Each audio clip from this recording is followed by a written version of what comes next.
So good evening to all the students. Today we will start the next topic, and this is the refraction through the prism. Okay. So what is the prism? First of all, we define the prism. We will discuss about its refracting surfaces, its base. Okay. And then we will find out what is the angle of deviation and how we can find the refractive index of the material of the prism. Clear? And then also we discuss the dispersion by the prism. When a light ray incident on the prism, then it splits into its constituent colors like 7 colors with pure. Okay इस order में जो colours होते हैं उसमें ये split हो जाती हैं. That phenomena is called dispersion and prism shows the dispersion. So you can see in my hand this is the type of prism. इस तरह की 3 डायमेंशनल ज्योमेट्री होती है. ट्राइंगल की 3 डायमेंशनल ज्योमेट्री को हम प्रिज्म कह सकते हैं. क्लियर? तो इस तरह का प्रिज्म होता है, उसी को मैंने इस डायग्राम में ड्रॉ करने की कोशिश की है. So this is a 3 dimensional diagram. थोड़ी सी लेंथ मैंने ज़्यादा रखी है ताकि वो हम अच्छे से उसको देख सकें. सो दिस इज द प्रिज्म जिसको हम इस तरह से प्लेस करें. सो इन दिस केस ये जो सरफेस है like this surface and this surface, they are called refracting surfaces. Okay, light को हम एक्चुअल में यहाँ इंसिडेंट कर रहे हैं, लेकिन हम इस सेकेंड डायग्राम में इसके क्रॉस सेक्शन को शो कर रहे हैं कि ये इसका क्रॉस सेक्शन है जो कि एक ट्राइंगल है. क्लियर? तो हमने केवल ये ट्राइंगल बनाया है इसका क्रॉस सेक्शनल डायग्राम में, but we are incidenting the light here. Like suppose करो मेरे पास लेजर लाइट है और मैं लेजर लाइट को यहाँ पर इंसिडेंट करता हूँ, तो दिस इज द इंसिडेंट रे. क्लियर? यहाँ से रिफ्रैक्शन होगा, एक रिफ्रैक्शन इस सरफेस से होगा, इसलिए इसको रिफ्रैक्टिंग सरफेस कहा जाता है. और यहाँ से रिफ्रैक्शन हुआ तो ये लाइट रे रिफ्रैक्ट होगी यहाँ पर इस पॉइंट एम पर. ये है नॉर्मल जो हमने पॉइंट एम पर ड्रॉ किया है. यहाँ 90 डिग्री एंगल मैंने शो किया है. So this is the normal and here the refraction, let the refractive index of material of prism is mu. Mu क्या है? इस प्रिज्म के मटेरियल का रिफ्रैक्टिव इंडेक्स है. So if this is mu then outside medium is let air. Here also the outside medium is air. So this refraction will be rare to denser. ये जो refraction होगा ना, इसको हम क्या नाम देंगे? Rare to denser refraction. And rare to denser में वो टूवर्ड्स द नॉर्मल बैंड होती है.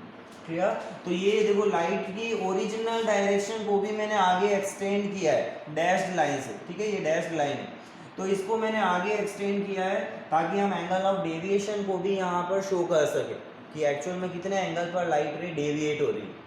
So this is the incident ray direction and it is the normal. M F is the normal. So the light will bend towards the normal. Clear? ये towards the normal इसका bending है यहाँ पर, जिसको हम refraction कहेंगे. तो एक रिफ्रैक्शन तो हुआ यहाँ एम पॉइंट पर, फिर 3 डायमेंशन में अगर मैं बताऊँ. और दूसरा रिफ्रैक्शन अब क्या हो रहा है? एज्यूम कर रहे हैं हम कि ये इसके पैरेलल चल रही है. जरूरी नहीं हमेशा पैरेलल ही हो, it may have the different direction. So we assume that it is moving parallel to this one, this particular surface और face. So here at N point also. अब यहाँ तो रिफ्रैक्शन नहीं होगा क्योंकि सेम मीडियम है. रिफ्रैक्शन कहाँ होता है? जहाँ मीडियम चेंज होता है. ओके, रिफ्रैक्शन वहाँ होता है जहाँ मीडियम चेंज होता है. So here there will be no refraction from M to N and at point N also. यहाँ पर जो पॉइंट होगा वहाँ भी रिफ्रैक्शन होगा इस तरह से. और यहाँ refraction denser to rare. Clear? Mu की वैल्यू ग्रेटर देन 1 है. जैसे ये ग्लास है, मान लो ये क्राउन ग्लास है मेरे हाथ में जो है, तो इस क्राउन ग्लास से इसका रिफ्रैक्टिव इंडेक्स 1.52 है. And for air the refractive index जो इसके सराउंडिंग में मीडियम है उसके लिए रिफ्रैक्टिव इंडेक्स को 1 लेते हैं, तो ये डेंसर हो गया. So denser to rare, away from the normal refraction होता है. Clear? So this is the original direction. उसको मैंने ट्रेस नहीं किया है यहाँ पर. This is the original direction जो ये लाइट रे आ रही थी and it bend away from the normal. तो ध्यान रखना जब आप डायग्राम बनाओ तो इस डायरेक्शन में, फिर टूवर्ड्स द नॉर्मल और फिर away from the normal. And this point is also, this line is also the normal at point N. We can say N F line is the normal at point N. Clear? Angle of incidence क्या होगा यहाँ पर? ये अगर incident ray है, ये normal है, तो नॉर्मल के साथ वाला एंगल को हम एंगल ऑफ इंसिडेंट बोलते हैं. So this I is the angle of incidence. R जो नॉर्मल के साथ बन रहा है रिफ्रैक्टेड रे का, this is the angle of refraction for this point M. Now if we talk about the refraction from point N, then this R dash will be angle of incidence. यहाँ पर normal के साथ जो angle बन रहा है, ये ray incident हो गई इस पॉइंट के लिए, और ये रे जो है ये हो गई रिफ्रैक्टेड. तो इस सिचुएशन में R dash is the angle of incidence and I dash is the angle of refraction. Clear है? तो हमने इसको नेम को एज्यूम किया है. अब हमें R डैश और R की वैल्यू नहीं पता होती, हमें I पता है, I डैश पता है, तो हम जो एक्सप्रेशन फाइनली लिखेंगे वो I डैश में लिखने की कोशिश करेंगे. क्लियर? प्लस एक एंगल मैंने और शो किया है, that is the delta, and this delta is what, the direction of incident ray and the direction of final emergent ray. इन दोनों के बीच का जो ये एंगल है, this angle is called delta and it is angle of deviation. इसको हम नाम देते हैं एंगल ऑफ डेविएशन, जो मैंने पहले लेंस के केस में भी यूज लिया था. Clear? So it is angle of deviation, incident ray and finally emergent रे के बीच का ये एंगल होता है delta. one more angle is there and this is angle A. It is called angle of prism. Okay, इस A को हम नाम देते हैं this is angle of prism. वैसे तो इस मेरे पास जो प्रिज्म है उसमें तीनों 60-60 के हैं. क्लियर? तो मैं इसको ऐसे रखता हूँ या ऐसे रखता हूँ या इस तरह से, उससे कोई फर्क नहीं पड़ता. लेकिन this angle is called angle of prism. इसको हम अगर ऐसे रख रहे हैं, ये रिफ्रैक्टिंग सरफेसेस हैं, तो यहाँ से लाइट एंटर करेगी, यहाँ से आउट होगी या इमर्ज होगी. तो इस एंगल को हम यहाँ क्या बोलेंगे, this angle will be angle of prism. Clear? और अगर इक्विलेटरल ट्राइंगल बन रहा है ये, तो 60 डिग्री हो जाएगा एंगल ऑफ प्रिज्म. तो अब इसको एक डेफिनेशन भी हम दे सकते हैं कि ये एक तरह की वैड्ज शेप पोर्शन है रिफ्रैक्टिंग मीडियम का. रिफ्रैक्शन शो करेगा ना, ये ग्लास है तो रिफ्रैक्शन शो करता है. So it is what, it is a wedge shape. Wedge shape का मतलब होता है इस तरह से इंक्लाइन, जैसे बैंक रोड कहते हैं, या एक प्लेन हॉरिजॉन्टल है, एक इस तरह से इंक्लाइंड है. इस शेप को हम वेड्ज शेप बोलते हैं. ओके, तो this is also a wedge shape portion of the refracting medium bounded by two surfaces, है ना. ये दोनों सरफेसेस से एक तरह से बाउंडेड है. तो यहाँ पर एक एंगल बन रहा है जिसको हम एंगल ऑफ प्रिज्म कहेंगे, और ये सिंपल वे में ऐसे कह सकते हो, it is the 3 dimensional geometry of a triangle. Okay, triangle की 3D ज्योमेट्री जो होती है उसको हम प्रिज्म बोल देते हैं. क्लियर? सो ट्रांसपेरेंट होता है, जैसे ये भी ट्रांसपेरेंट है.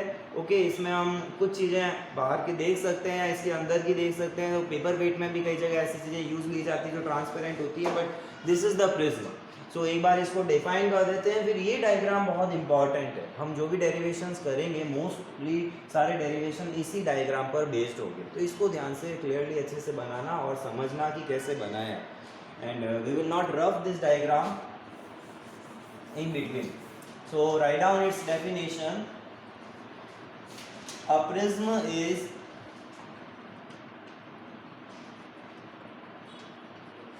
wedge shaped portion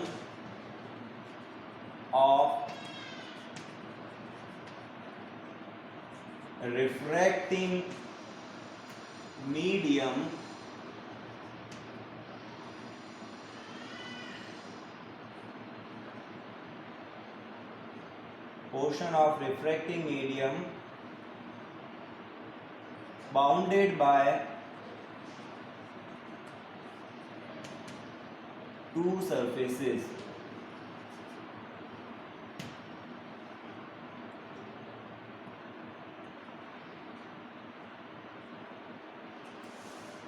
In figure 1,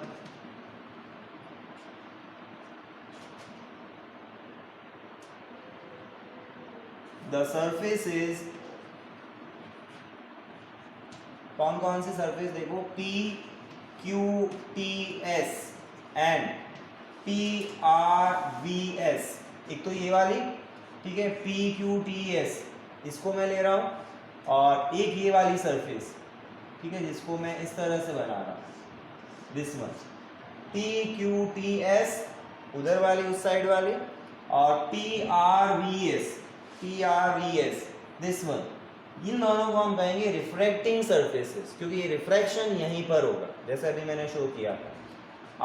the surfaces are called refracting surfaces.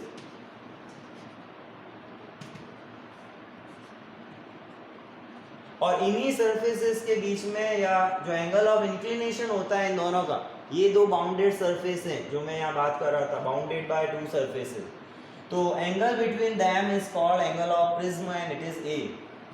The angle between these surfaces is called angle of prism.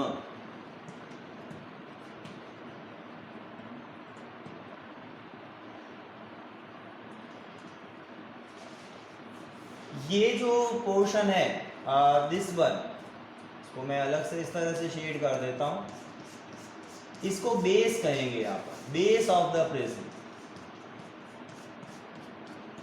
Okay, this one. तो जो नीचे वाला इसका है, अगर ऐसे रखा है मैंने इस प्रिज्म को, तो जिस पर ये प्लेस्ड है ये वाली सरफेस, ओके, दिस सरफेस जिस पर हमने इस तरह से प्लेस्ड किया है, दिस इज कॉल्ड बेस. तो जैसे मैंने यहाँ पर इसको शेड किया है, this is the base. Clear? And these two are the refracting surfaces. Refracting surfaces.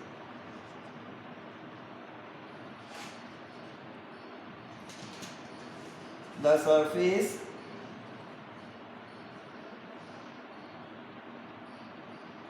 QRBT is called base. अच्छा, ये सब definition practical point of view से भी इम्पोर्टेंट है, ध्यान देना, क्योंकि प्रैक्टिकल में भी हमें एक प्रैक्टिकल ऐसा मिलता है जिसमें हम इस प्रिज्म, गिवन प्रिज्म के लिए एंगल ऑफ डेविएशन को ड्रॉ करते हैं with angle of incident. Okay, तो उसको हम with the help of D and iron nails etcetera use लेके कुछ डायग्राम्स ड्रॉ करते हैं और उससे हम एक कर्व ड्रॉ करते हैं एंगल ऑफ डेविएशन डेल्टा का आई के साथ, और वो मैं यहाँ थियोरेटिकली बताऊंगा और प्रैक्टिकल भी करते हैं. इसीलिए ये वाइवा में ये डेफिनेशंस पूछी जाती हैं. आपको प्रिज्म दे जाता है और कहते हैं कि इसमें बेस क्या है या रिफ्रैक्टिंग सरफेसेस क्या है. एक ये जो पी एस है ना, जो एज है, ये इसको रिफ्रैक्टिंग एज भी कह सकते हैं, है ना. ये जो एज बन रहा है इस साइड में, this P S is called refracting edge. Okay, ये भी लिख लो. The edge P S called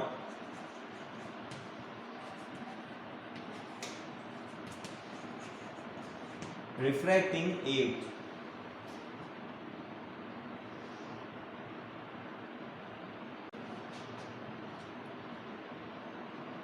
One more thing, this one face, इसका ये वाला जो फेस है, इसको बोला जाता है प्रिंसिपल सेक्शन.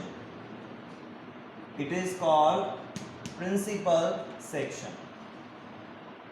जैसे हम लेंस के लिए प्रिंसिपल एक्सिस बोलते हैं, वैसे ही प्रिज्म के लिए प्रिंसिपल सेक्शन होगा. और केवल ये एक ही ट्राइंगल नहीं होगा, है ना. देखो, अगर ऐसे रखा है मैंने, तो ये जितने भी ट्राइंगल्स बन रहे हैं इसके पैरेलल इस प्रिज्म के अंदर, है ना, वो सारे के सारे जो ट्राइंगल्स हैं, they all are called principal sections. Clear? So the triangle, एक लास्ट लाइन और, the triangle PQR is called principal section.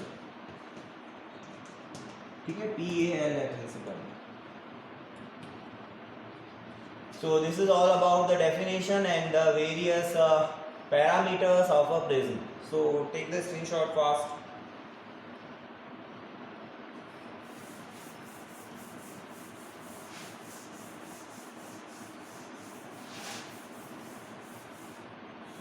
So now we will derive some relation between these angles.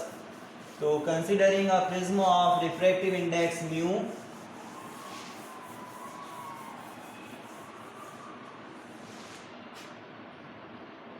considering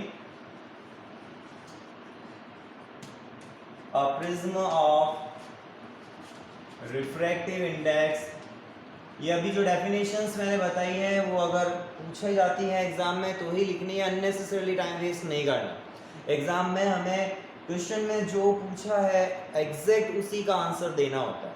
okay unnecessarily अगर आपको ये topic दे दिया तो आप सारी definition लिखने बैठ गए, उसके ना तो मार्क्स होंगे और वो तुम्हारा टाइम वेस्ट करेगा। ठीक है, मैं इसलिए बता रहा हूँ इस टॉपिक के अंदर में, ताकि अगर इन केस कोई वाइवा में इस तरह की डेफिनेशन आ जाए या एक एग्जाम में भी आ जाए तो हम उसका आंसर दे सकें। Clear? So in this case the considering a prism of refractive index mu, a light ray, इसको हम यहाँ x लिख देते हैं, यहाँ y लिख देते हैं, तो xm incident at point m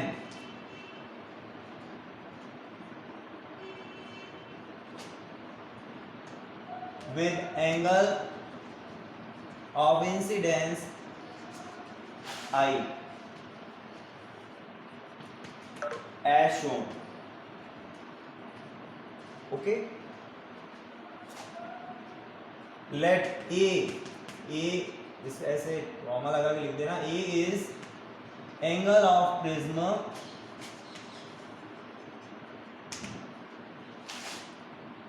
R angle of refraction at point M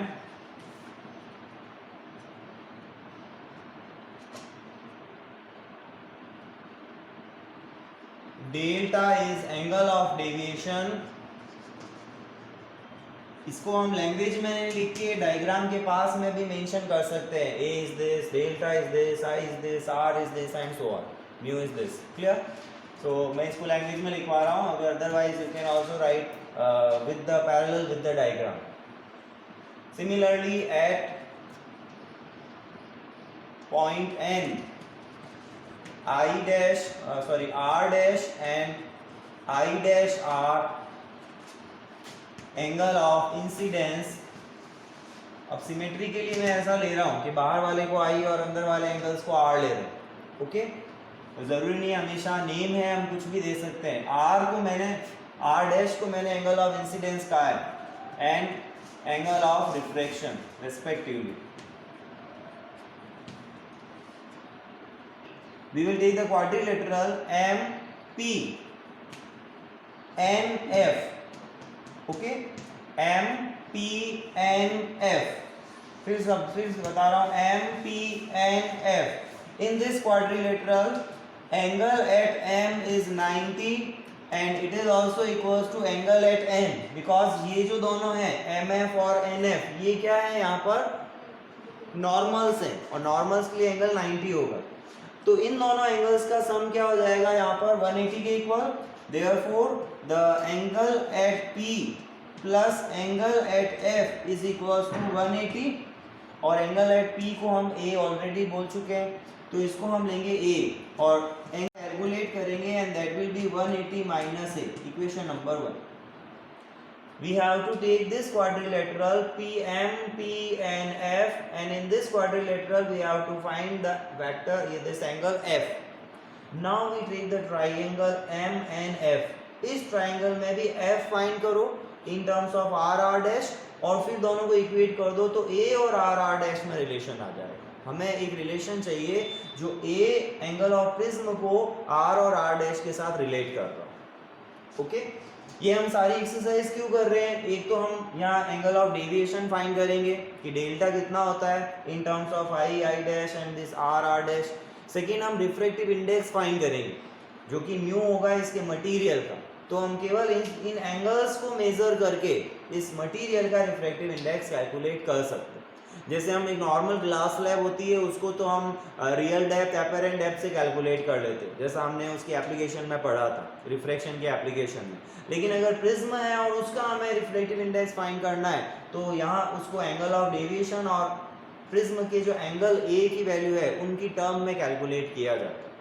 वो प्रैक्टिकल ग्रेजुएशन लेवल में मिलता है, लेकिलेकिन अभी हम यहाँ डेल्टा का आई के साथ वेरिएशन का ग्राफ प्लॉट करते हैं इन क्लास 12।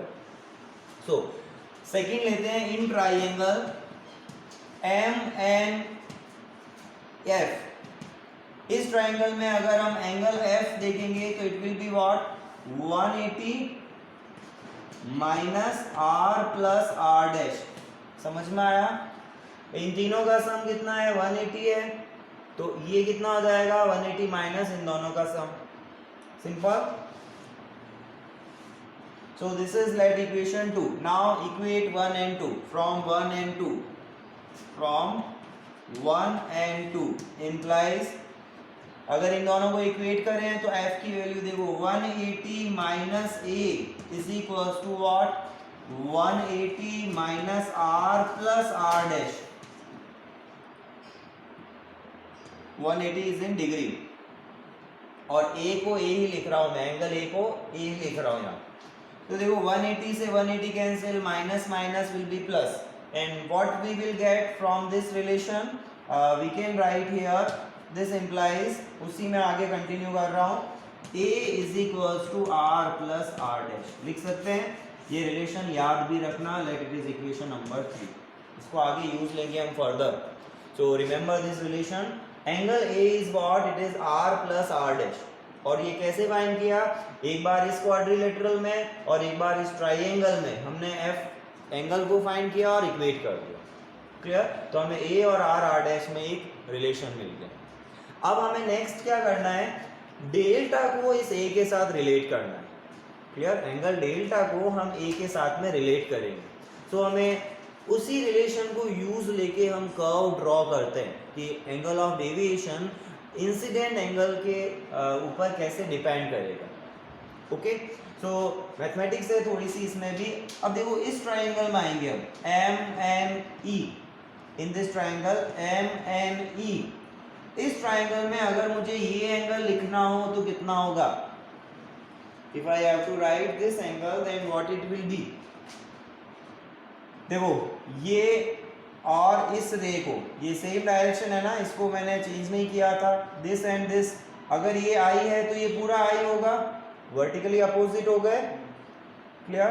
एंड अगर ये पूरा आई है और इसमें ये आर है तो इसको क्या लिखूंगा? आई माइनस आर लिख सकते हैं ना। तो ये आई, ये एक्चुअल में आई माइनस आर इस एम पॉइंट पर एंगल ऑफ डेविएशन है ना, एम पॉइंट पर एंगल ऑफ डेविएशन, डेल्टा 1 कह सकते हैं इसको। क्लियर? लेकिन इसको हम वैसे उस वे में लिखते नहीं है। So this is I minus R. समझ में आया? अब अगर मैं यहाँ सिमिलरली इस पॉइंट में देखूं तो ये भी एक स्ट्रेट लाइन है, ये भी एक स्ट्रेट लाइन है, तो ये टोटल एंगल और ये टोटल एंगल भी इक्वल होगा, है ना। This angle and this angle will also be equal, vertically opposite हो गए। अगर ये पूरा आई डैश है और उसमें से ये आर डैश है तो ये कितना होगा? I dash minus R dash होगा। Okay, similarly so this is what it is I dash minus R dash. इसलिए मैंने कहा था डायग्राम बड़ा बनाना, क्योंकि इसमें छोटे छोटे एंगल्स हमें शो करने पड़ते हैं। क्लियर? अगर नहीं बनाया हो तो अब वापस से उसको रफ करके स्क्रीनशॉट लेके बना लेंगे। So I minus R, I dash minus R dash, इस ट्राइंगल की प्रॉपर्टी में हम आ गए। अब देखो यहाँ वो वापस प्रॉपर्टी यूज लेंगे कि अगर हम एक ट्राइंगल ऐसे बनाते हैं और एक आउटसाइड एंगल अगर यहाँ पर सपोज डेल्टा है और इसको मैं कहूँ it is alpha and it is beta, तो ये डेल्टा किसके इक्वल होगा? अल्फा प्लस बीटा के होगा ना। Refraction through the convex surface में हमने ये प्रॉपर्टी यूज ली थी आई और आर एंगल फाइंड करने के लिए। तो यहाँ भी इस ट्राइंगल में देखो, इस एम एन ए वाले ट्राइंगल में ये बाहर वाला एंगल है ना डेल्टा ऐसे, और अंदर क्या बन रहे हैं? आई माइनस आर और आई डैश माइनस आर। तो बाय द ज्योमेट्री इन दोनों का जो सम होगा वो डेल्टा के इक्वल होगा, इन दोनों का सम इस डेल्टा के इक्वल होगा, और फिर उसी में हम आर प्लस आर डैश को ए रख देंगे, तो हमें आई आई डैश डेल्टा और ए में एक रिलेशन मिल जाएगा, और उसी रिलेशन से हम इस डेल्टा को आई के साथ में ट्रेस करते हैं। क्लियर? आई डैश भी हम कैलकुलेट कर सकते हैं, बाहर जो एंगल बन रहा है आई डैश भी हमारे लिए नोन होता है, इमर्जेंट एंगल, और आई भी हम कैलकुलेट कर सकते हैं कि हमने लाइट को कितनी एंगल पर इंसिडेंट किया है। क्लियर? प्रैक्टिकल में हम इन दोनों की वैल्यू नोट करते हैं, आई कितना है और आई डैश कितना है। क्लियर? इन दोनों की वैल्यूज को नोट किया जाता है और उससे फिर डेल्टा फाइंड किया जाता है। क्लियर? तो एक बार इसको जल्दी से स्क्रीनशॉट ले लो इसका।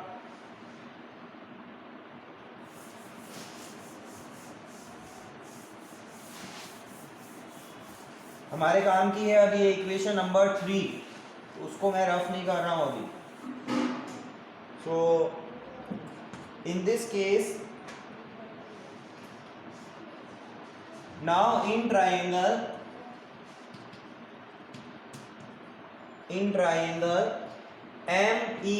MEN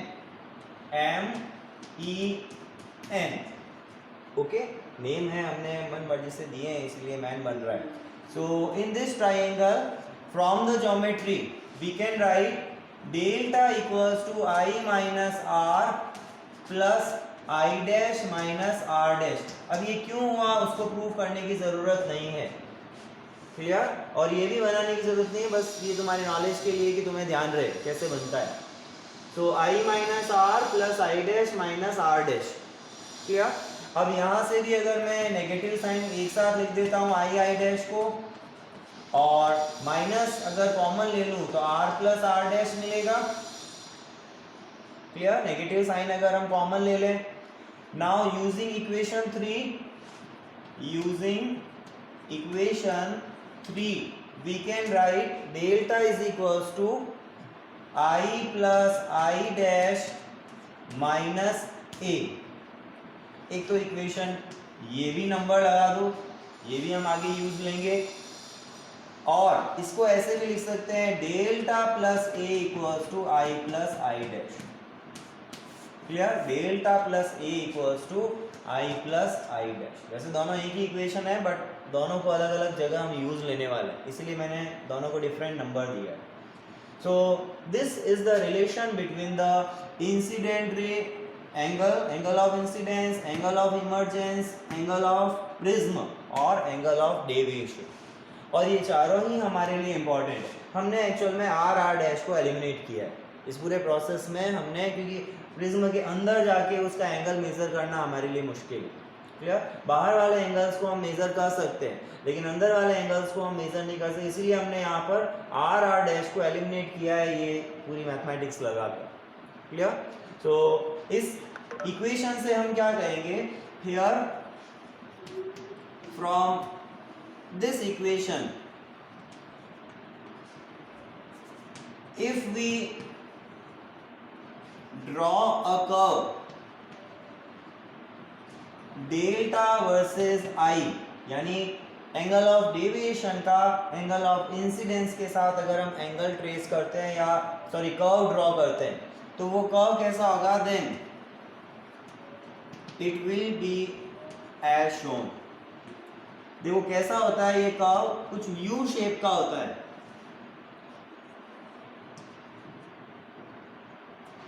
okay, here on the y axis we will take delta, angle of deviation.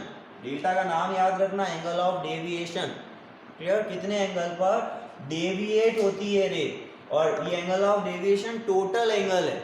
Total angle का मीनिंग यहाँ पर इंसिडेंट रे की डायरेक्शन और इमर्जेंट रे की डायरेक्शन का टोटल एंगल ऑफ डेविएशन, जो कि इन दोनों का सम होगा. देखो मैंने कहा ना, ये जो I माइनस R है ये इस पॉइंट पर एंगल ऑफ डेविएशन डेल्टा 1 है एक्चुअल में, ये डेल्टा 2 है जो इस पॉइंट पर है.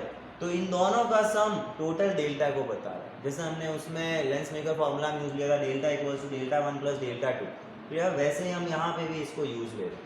सो अब अगर इस कर्व को हम ड्रॉ करें then the curve is like this. पहले डिक्रीज होगा और फिर मिनिमम वैल्यू की अटेन करता है, और मिनिमम वैल्यू अटेन करने के बाद वापस से ये डिक्रीज होता है. So this is the curve which we can draw with the help of various values of I के रेस्पेक्ट में I डैश मेजर किया जाता है और A कांस्टेंट है. A 60 डिग्री है सपोज करो, अगर हम ऐसा प्रिज्म लेते हैं जो इक्विलेटरल है, ठीक. तो I को अगर हम फिक्स कर देते हैं तो I डैश मेजर करेंगे, वैल्यू पुट करेंगे, और अगर डेल्टा को ड्रॉ करें तो वो कर्व कुछ इस तरह का मिलेगा, ओके. और इसको हम कहेंगे डेल्टा मिनिमम या डेल्टा M से रिप्रेजेंट. मिनिमम है ये वैल्यू, तो इसमें मैं इसका वेरिएशन लिख रहा हूं as I increase then initially delta decreases and attain minimum value, attain minimum value, और वो मिनिमम वैल्यू क्या है, delta M, and then again increase as shown. Okay, as shown. So this is the variation of delta with I, and the same curve we draw in the practicals. Okay, यही curve हम practical में experiment number 15 लेते हैं हम अपने serial number के according, वो last practical होता है, बट ये वेरिएशन हम प्रिज्म की हेल्प से और कुछ और इक्विपमेंट्स हम यूज लेते हैं उसकी हेल्प से इसको ड्रॉ किया जाता है. Okay, so take the screenshot fast. On which the angle of deviation delta depends. ठीक है, किन किन फैक्टर्स पर ये डिपेंड करता है उनको हम फर्स्ट डिस्कस करेंगे. तो first one, it depends on angle of prism A, angle of prism A. Second, it depends on angle of incidence I. Okay, angle of incidence I. The third one, अब angle of emergent नहीं कहेंगे क्योंकि I dash खुद आई पर depend करता है. Okay, तो ये दोनों एक साथ वेरी होते हैं, so we will not write that. The third one is the material और नेचर ऑफ प्रिज्म. नेचर का मतलब हो गया वो किस मटेरियल का बना हुआ है. ब्रैकेट में आप चाहो तो मटेरियल लिख सकते हो, लाइक ग्लास भी है तो क्राउन है तो उसके लिए डेल्टा की वैल्यू अलग होगी, फ्लिंट है तो उसके लिए डेल्टा की वैल्यू अलग होगी, तो उसको हम नेचर ऑफ प्रिज्म कह सकते हैं. क्लियर. और एक्चुअल में ये जो रिफ्रैक्टिव इंडेक्स भी होता है ना, ये मटेरियल वाइज वेरी करता है, हर मटेरियल का अलग, इसीलिए इसको बोलते भी ऐसे हैं the refractive index of material of prism. इसको नाम हम देते हैं refractive index of material of prism. Similarly the fourth one is the wavelength of incident light. ये भी एक पैरामीटर है, वेवलेंथ ऑफ इंसिडेंट लाइट, और इसीलिए ये डिस्पर्शन शो करता है इंसिडेंट लाइट. यानी वो लाइट रेड कलर की है, वॉयलेट की है, ब्लू है, रेड है, एटसेट्रा, तो उसकी कलर पर, क्योंकि कलर वाइज फ्रीक्वेंसी बदलती है और फ्रीक्वेंसी बदलेगी तो वेवलेंथ भी बदलेगी.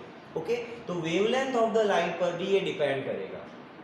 एक और पॉइंट इसमें नोट करना कि जब, अच्छा इस डायग्राम में मैंने नहीं बताया था, जब ये एंगल मिनिमम डेविएशन का एंगल बनेगा उस समय आई डैश के इक्वल होगा एंड आर भी आर डैश के इक्वल होगा. ये बाय द ज्योमेट्री आते हैं, तो ये ध्यान रखना कि at angle of minimum deviation this I dash R equal and R dash R equal.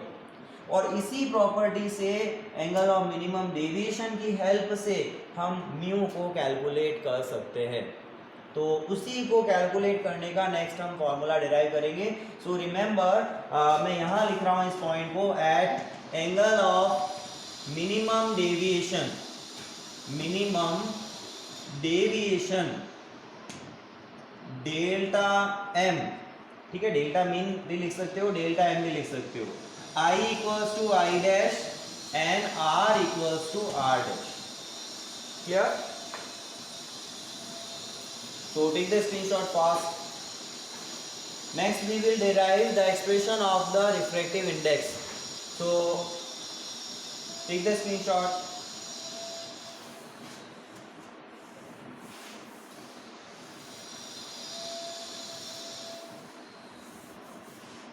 Refractive index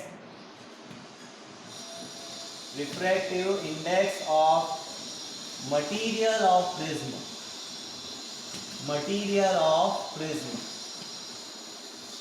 So how we can find the refractive index? With the help of Snell's law. Okay, अगर हम इस m point पर Snell's law apply करें तो हम उससे mu की value find कर सकते हैं. So use applying Snell's law, इसमें लिखना सब heading applying Snell's law. at point, applying Snell's law at point M, जहाँ first refraction हो रहा है. Clear? So it will be what? It is sin mu equals to, या पहले ऐसे लिख लेते हैं चलो, sin I upon sin R is equals to what? It is equals to mu upon 1, क्योंकि second medium mu refractive index का है और फर्स्ट मीडियम 1 है, तो इट इज म्यू अपॉन 1 और simply mu. But from equation 3, अभी जो हमने इक्वेशन लिखी थी ना ये वाली, from equation 3 at delta equals to delta minimum we put r equals to r dash. तो यहाँ से a क्या आ जाएगा? a will be equals to r plus r and it is 2r, and from there we can write r equals to a by 2. Clear? r को हम यहाँ क्या लिखेंगे? a by 2. Similarly from the equation, okay, no need of diagram right now. So from the second equation जो अभी हमने calculate की थी, इक्वेशन नंबर तुम देख लेना कौन सी थी ये, डेल्टा इज इक्वल्स टू, या delta plus A equals to हमने लिखा था आई प्लस आई डैश. कौन सी इक्वेशन नंबर है ये? इक्वेशन 5. ओके, सो अगर हम इसमें भी डेल्टा को डेल्टा मिनिमम रख दें, at delta equals to delta minimum I will be equals to I dash. So this equation will be what? It is delta m plus a equals to I plus I and it is 2i. समझे? तो यहाँ से भी I की value क्या आ जाएगी? This I will be equals to delta m plus a by 2. Okay, this is the I and this one is R. Now put these values in this equation. Therefore, the mu can be written as, the last expression mu can be written as sin, I की value है a plus delta m by 2 divided by sin a by 2. Okay, r is a by 2 and I is delta m plus a by 2.